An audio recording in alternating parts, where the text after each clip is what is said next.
വണ്ടി ഇവിടെ നിർത്തിയിട്ട് എന്താ കാര്യം?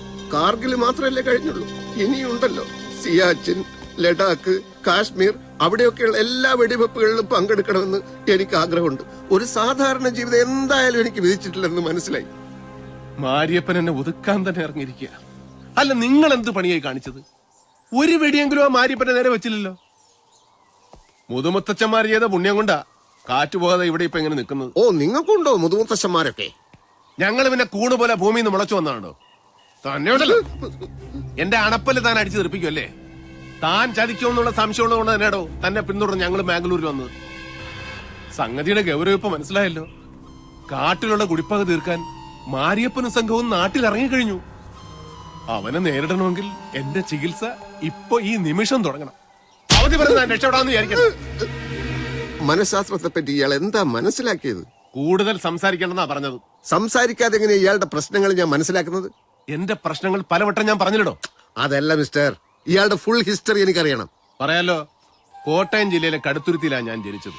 എന്റെ തന്ത സ്കൂൾ അധ്യാപകനായ ഒരു നാറിയായിരുന്നു. പുറത്ത് ഖതറിട്ട് നടക്കുന്ന ഗാന്ധിയനായ ഒരു ആദർശ പുരുഷൻ. വീട്ടിലെത്തിയ ഭാര്യയും മക്കളും തല്ലലാണ് അയാളുടെ ഹോബി. ഇന്ത്യയിലെ 1-ാം നമ്പർ ആദർശ പുരുഷനാകാൻ വേണ്ടിയാണ് എന്നെ അയാൾ തല്ലിയത്.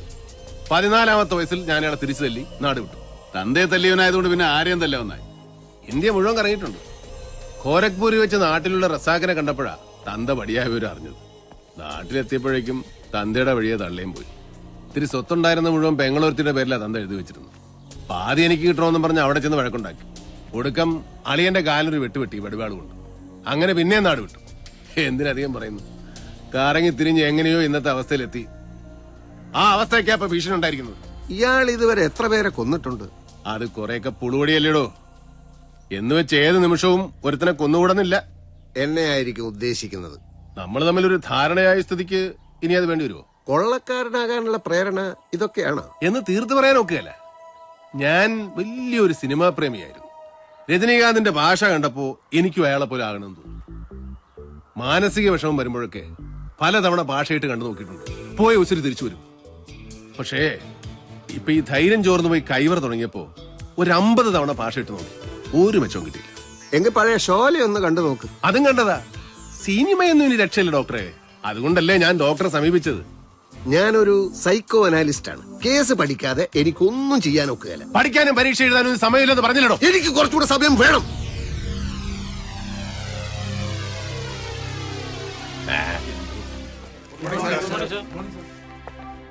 സാർ, ഇങ്ങോട്ടിരിക്കാം. ഞാൻ വിനോദിനോട് പറയുകയായിരുന്നു, എന്റെ കുറെ ഉപദേശം കൊണ്ട് നാളെ തന്നെ കേരളത്തിലെ കഞ്ചാവ് മാഫിയെ തകർത്ത് കളയാമെന്ന് ആരും വ്യാമോഹിക്കണ്ട. ഒന്നാമത്തെ കാര്യം, AK-47 അടക്കമുള്ള അത്യാധുനിക ആയുധങ്ങളുടെ വൻ ശേഖരവുമായിട്ടാണ് നിങ്ങളെ അവർ കാട്ടിൽ കാത്തിരിക്കുന്നത്. ഡിപ്പാർട്ട്മെന്റിലുള്ള സമയത്ത് പൊട്ടാത്ത പഴയ തോക്കുകളും കൊണ്ട് നിങ്ങൾക്ക് അവരെ എന്ത് ചെയ്യാൻ കഴിയും? അങ്ങനെയല്ല സാർ. സഫീഷ്യന്റ് ആയിട്ടുള്ള ആംസ് ആൻഡ് അമ്നേഷൻസ് പ്രൊവൈഡ് ചെയ്തില്ലെങ്കിൽ ഈ ഏർപ്പാടിന് ഞങ്ങളെ കിട്ടില്ലെന്ന് വേണ്ടപ്പെട്ടവരെ ബോധ്യപ്പെടുത്തിയിട്ടുണ്ട്. എങ്കിൽ കൊള്ളാം. പക്ഷെ അതുകൊണ്ട് മാത്രം പ്രശ്നങ്ങൾ തീരുന്നില്ല. ഞാനൊരു ചോദ്യം ചോദിച്ചാൽ ആരും മുഷിയരുത്. ഞാൻ ഇതേ ഓഫീസിലെ SP-യുടെ കസേരയിൽ ഇരിക്കുമ്പോൾ പല റെയ്ഡുകളും നടത്തിയിട്ടുണ്ട്. പക്ഷെ എന്റെ സബോർഡിനേറ്റ്സ് ആരാണെന്ന് കണ്ടുപിടിക്കാൻ കഴിഞ്ഞിട്ടില്ല. ഞങ്ങളുടെ പ്ലാനിങ്ങിനെ പറ്റിയുള്ള കൃത്യമായ വിവരങ്ങൾ മാഫിയയ്ക്ക് എത്തിച്ചു കൊടുത്തിട്ടുണ്ട്. ഇക്കൂട്ടത്തിലും അങ്ങനെയുള്ളവർ ഉണ്ടാകില്ല എന്ന് വിനോദിന് ഉറപ്പുണ്ട്. പിന്നെ ഫോറസ്റ്റിലെയും എക്സൈസിലെയും ചില ഉദ്യോഗസ്ഥർ, എല്ലാവരും അത്തരക്കാരാണെന്ന് ഞാൻ പറയില്ല. കഞ്ചാവ് ലോബിക്ക് ഒത്താശ ചെയ്യുന്ന കാര്യം എനിക്കറിയാം. ആദ്യം ചിന്തിക്കേണ്ട വിഷയം ഇതൊക്കെയാണ്. ഇതെല്ലാം മറികടന്ന് വേണം നിങ്ങളുടെ ദൗത്യം വിജയിക്കാൻ. പണാധിപത്യമുള്ള ഒരു നാട്ടിൽ ഇതൊക്കെ സ്വാഭാവികമാണ് സാർ. പക്ഷേ ശമ്പളവും വാങ്ങി വെറുതെ ഇരിക്കേണ്ടി വരുന്നതിനുള്ള അപമാനബോധം, രാഷ്ട്ര പുനർനിർമ്മാണത്തിൽ ഞങ്ങളുടേതായ ചെറിയൊരു പങ്ക്, അങ്ങനെയൊക്കെ ചിന്തിക്കുന്ന കുറച്ചുപേരെങ്കിലും ഇക്കൂട്ടത്തിലുണ്ട് സാർ. I appreciate that. എന്തൊക്കെയായാലും നമ്മുടെ നാട് പുരോഗതിയിലേക്കുള്ള കാൽവെപ്പ് തുടങ്ങിക്കഴിഞ്ഞു. എല്ലാ മേഖലയിലും ആ മാറ്റങ്ങൾ കാണാനുണ്ട്.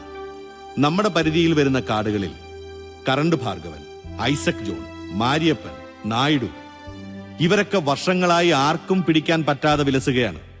ഇവരെയൊക്കെ തെളിവുകളോടെ പിടികൂടാൻ നമുക്ക് കഴിയണം. കാടുമായുള്ള സാറിന്റെ ദീർഘകാലത്തെ പരിചയവും അനുഭവങ്ങളും ഞങ്ങളുമായി പങ്കുവച്ച ഞങ്ങൾക്കത് വലിയ സഹായമായിരിക്കും. തീർച്ചയായും ഡീറ്റെയിൽഡ് ആയിട്ട് ഞാൻ എല്ലാം പറഞ്ഞു തരാം.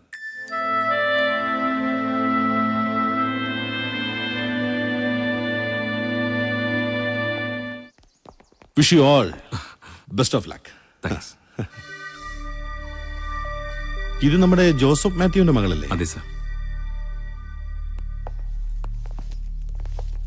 അച്ഛനെ പറ്റി വല്ല വിവരവും കിട്ടിയോ മോളെ?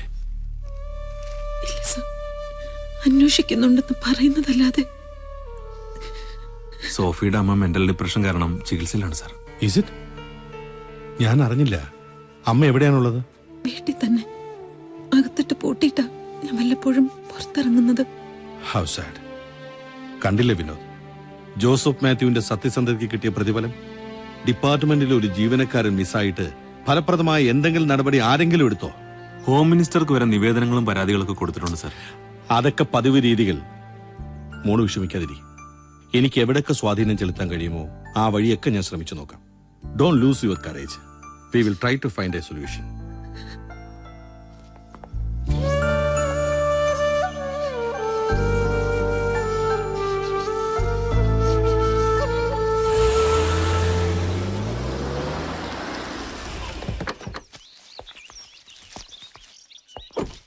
ചേട്ടത്തി, ഓ ഈ ബാഗ് എടുത്ത് അകത്ത് വെച്ചോളൂ. ശരി. ആവശ്യത്തിനും അനാവശ്യത്തിനും ഫോൺ ചെയ്യുന്ന നീ ഇക്കാര്യം മാത്രം എന്തുകൊണ്ട് എന്നോട് പറഞ്ഞില്ല? സത്യത്തിൽ ഞാൻ മറന്നുപോയതേട്ടാ. എക്സാമിന്റെ തിരക്കുണ്ടായിരുന്നല്ലോ. ഡോക്ടറെ ഭാർഗവൻ ഏതെങ്കിലും രീതിയിൽ ഉപയോഗപ്പെടുത്തുകയാണോ? ബാംഗ്ലൂരിൽ ഭാർഗവന്റെ കൂടെ ഡോക്ടർ എങ്ങോട്ട് പോകണമെന്ന് പറഞ്ഞോ? ഇല്ല, പിന്നീട് ഫോൺ ചെയ്യാന്ന് പറഞ്ഞു. പക്ഷെ ഇതുവരെ വിളിച്ചിട്ടില്ല. എനിക്ക് നാളെ തന്നെ ന്യൂസ് പ്ലസ് മാഗസിനിൽ ജോയിൻ ചെയ്യണം. നാളെ തന്നെയാ? അപ്പൊ ഒട്ടും വിശ്രമമില്ലെന്നർത്ഥം. പഠിത്തം, പരീക്ഷ, ജോലി. പക്ഷെ ന്യൂസ് പ്ലസിൽ സർവൈവ് ചെയ്യണമെങ്കിൽ ചില്ലറ കളിയൊന്നും പോരാ. ഹാർഡ് വർക്ക് ചെയ്യണം. ഏത് ജോലി ഇപ്പൊ വളരെ ചലഞ്ചിങ് ആണല്ലോ. മാസി, സിമ്പതി തുടങ്ങിയ വാക്കുകളുടെ സ്ഥാനത്ത് ഇപ്പൊ ഒറ്റ വാക്കേ ഉള്ളൂ: റിസൾട്ട്. റിസൾട്ട് ഉണ്ടാക്കില്ലെങ്കിൽ യു ആർ ഔട്ട്. തുടക്കത്തിൽ തന്നെ എഡിറ്ററെ ഞെട്ടിക്കാൻ വല്ല വഴിയുണ്ടോന്നാ ഞാൻ ആലോചിക്കുന്നത്. ഞെട്ടിക്കാന്ന് വെച്ചാ? സെൻസേഷണൽ ആയിട്ടുള്ള ഒരു റിപ്പോർട്ട് അല്ലെങ്കിൽ ഒരു ഫീച്ചർ. അത് ജെനുവിൻ ആയിരിക്കണമല്ലോ. പുറകെ നടന്ന് കഷ്ടപ്പെടാൻ തയ്യാറാണെങ്കിൽ വിഷയം ഞാൻ തരാം. എന്ത് വിഷയം? ഈ കറണ്ട് ഭാർഗവൻ തന്നെ ഒരു വിഷയമല്ലേ? ജോസഫ് മാത്യുവിന്റെ തിരോധാനം, കഞ്ചാവ് മാഫിയയുടെ നീക്കങ്ങൾ എല്ലാം വെച്ചൊരു ഫീച്ചർ തയ്യാറാക്കുകയാണെങ്കിൽ ഈ സംഭവങ്ങൾ കൂടുതൽ ആളുകളുടെ ശ്രദ്ധയിൽ വരും. ചിലപ്പോ പോലീസിന്റെ ജാഗ്രത കൂട്ടാനും അത് സഹായിച്ചെന്ന് വരും.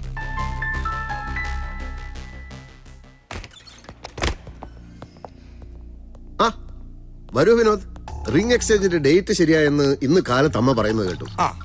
അന്നതാ ആ ജനലിൽ കൂടി അകത്തെന്താ നടക്കുന്നത് അറിയാൻ ഒളിഞ്ഞു നോക്കിയാ ഞാൻ. അപ്പോഴാ ഭാർഗവന്റെ സിംഗിനെ വെടിവെച്ചത്. കാലിഫോർണിയ യൂണിവേഴ്സിറ്റി കാര്യത്തിന് അഭിനന്ദിക്കാൻ വന്നയാൾ എന്തിനിവിടെ കയറി വെടിവെച്ചു? അങ്ങനെ ഒരു സംഭവം ഉണ്ടായോ? കൊള്ളാം. മേലോട്ട് വെച്ച വെടിയിൽ ചെറിയൊരു ഷാൻലിയർ ഉണ്ടായി പൊട്ടി വീണത് ഞാനല്ലേ പിറക്കുന്നത്. ഡോക്ടർ മറന്നുപോയാ? ഇപ്പൊ സത്യം പറഞ്ഞാൽ കൂടുതൽ പ്രശ്നങ്ങളില്ലാതെ രക്ഷപ്പെടാൻ കഴിഞ്ഞേക്കും. ഭാർഗവൻ എന്തോ കാര്യത്തിന് ഡോക്ടറുടെ പുറകെയാണ്. ബാംഗ്ലൂർ പോയപ്പം അവിടെയും ഭാർഗവന സംഘവും കൂടെ ഉണ്ടായിരുന്നല്ലേ? ഞാൻ അവിടെ ചെന്നപ്പോ അവിചാരിതമായി. അല്ല, ആദ്യം അയാൾ ഫോൺ ചെയ്തു, പിന്നീട് അയാൾ നേരിൽ പ്രത്യക്ഷപ്പെട്ടു. അനുപമ ദൃക്സാക്ഷിയാണല്ലോ.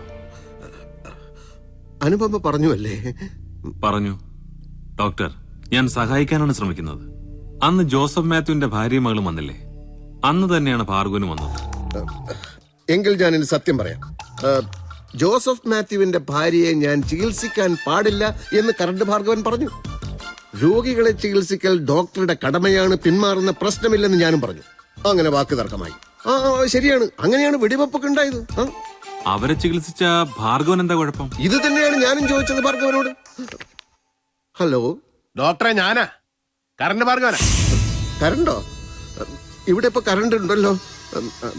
കറണ്ട് പോകുമ്പോ ഞാൻ അങ്ങോട്ട് വിളിക്കാം. ഇയാളെന്താടോ പിച്ചും പയ്യും പറയുന്നത്?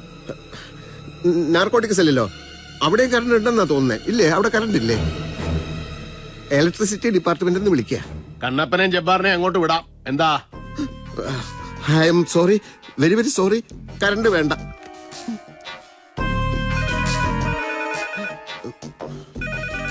എടുക്കണ്ട, ചുമ്മാ വിളിച്ച് ശല്യം ചെയ്തോണ്ടിരിക്കുക. എങ്കിൽ നാല് തെരുവ്. ഹലോ, ആരാടോ? സാറ് അന്നത്തെ പോലെ ഇന്നും കൂടെ വരണ്ട. ഞങ്ങൾ വെയിറ്റ് ചെയ്യാ. കുടിക്കാൻ എന്തെങ്കിലും?